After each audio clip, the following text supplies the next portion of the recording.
బంధుమిత్రుల సంఘంగా తల్లిదండ్రులు కలిసి ఇక్కడే హైదరాబాదులోనే జరిగింది అది. అది ఆనాటి బంధుమిత్రుల సంఘం లేదు. తల్లిదండ్రిగా శాంతి చర్చలు జరపండి అని అడిగాం.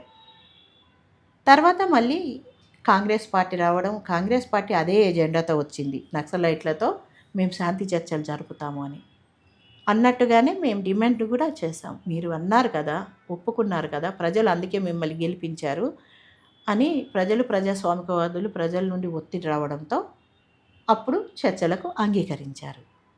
ఆ రోజైనా ఇప్పుడు ఈ రోజైనా కూడా మేము గమనించింది ఏంటంటే, ఆ రోజు కూడా బుద్ధిజీవుల నుండి మాలాంటి వాళ్ళ నుండి వచ్చిన ఒక అప్పీల్, పార్టీకి ఒక అప్పీల్, మీరు చనిపోతున్నారు, మీరు పోరాటంలో ప్రాణత్యాగము అది వీరత్వం అనుకుంటున్నారు, కానీ మీ మరణాలు మమ్మల్ని క్షోభకు గురి చేస్తున్నాయి.